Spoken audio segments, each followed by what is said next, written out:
Release the negative, release the negative. Release the negative on HBO, and these two motherfuckers right here accusing Michael Jackson and alleged of sexual abuse and child molestation. Now, if this is true, I can understand. No, I can't believe it. I can't even fucking do it. It's just too hard to process. It's just so fucked up.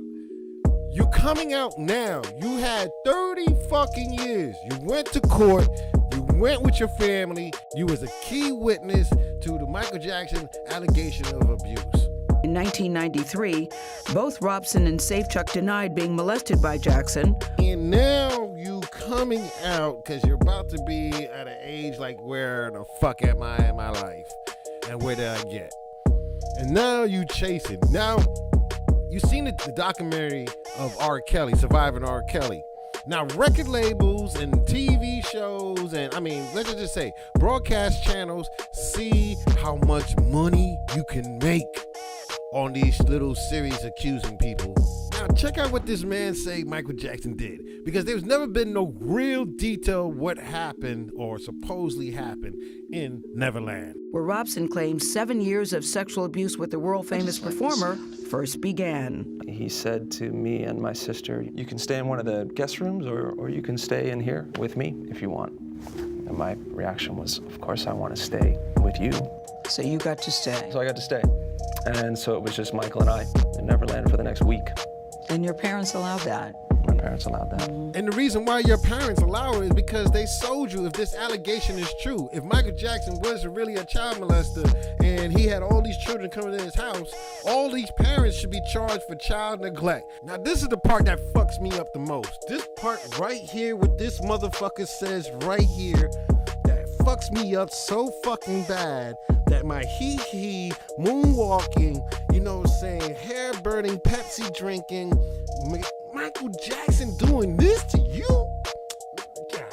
One of the ways I remember it starting is, Michael just sort of starting to touch my legs and touch my crotch over my pants.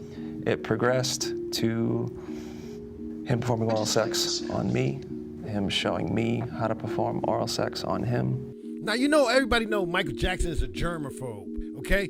He don't like his hands on shit. He don't like his lips on shit. He don't want to be touched against shit. He takes a bath in bottled expensive water. How the fuck he gonna suck dick? Now, this other bitch-ass motherfucker gotta say this about Michael. He introduced me to masturbation. He said I taught him how to French kiss. And then it moves on to oral sex.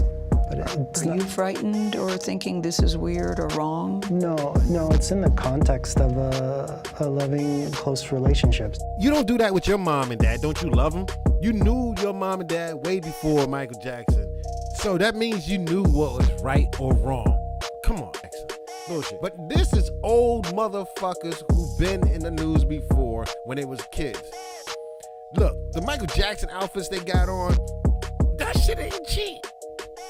The whole shit that Michael Jackson used to wear, that shit ain't cheap. Niggas can't go to the store. The only thing you could get close to Michael Jackson was a goddamn fucking pair of white socks.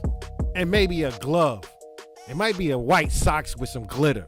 And if you're lucky, you might get some kung fu shoes that might look like Michael Jackson shoes. My point is, these parents are the one who takes advantage and set these kids out to do these things and these acts and set up these actors, putting their kids in danger. You give your kid to a man you never met before, and you drop your kids off over there for a week by himself. No whole bunch of other kids there, just one kid by himself with one man that you always say, God damn, you ain't black no more? Fuck out of here. Y'all parents knew what the fuck was going on. Were your parents happy that you were here with Michael? Yeah, my mom was all very, very, very happy. And I know they're happy because I was happy. Did they come with you? Yeah, most of the time, but I wasn't really with my parents. I was mainly with Michael. My parents would be very, very happy too, because they collected $25 million off of Michael Jackson just for this allegation. And he had settled in court. Now check this bozo, because he's the one that helped Michael Jackson get off the hook. Why would he do it if you getting sexually assaulted?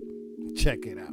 When you were asked to testify in 2005, And Wade, you did. You got on the stand and you testified in his behalf and vehemently denied that any sexual activity had taken place. Yes. Why did you do that? The training, Michael's training of me to testify began the first night that he started abusing me. Court testimony shows that from the stand, Wade Robson denied ever kissing, showering, or even cuddling with Jackson. You know, they credit your testimony in part for Michael's acquittal. You know, you were called really a star witness. You withstood a blistering cross-examination, and he was acquitted. On some level, do you feel guilty about that now? Do you think about that? Yeah, I do think about that. I have, and I do. I wish that I was ready. I wish that I could have helped Gavin Arvizo receive some justice and some validation for what happened to him. So where is Gallo Arvizo? Well, here he is right here. Well, Gavin Arvizo wrote a book. He got married, carried on with his life.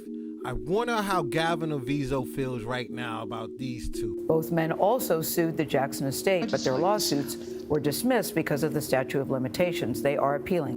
This is released The Negative, and The Negative got to send a special shout out to HBO. Fuck you, HBO. I ain't watching this shit.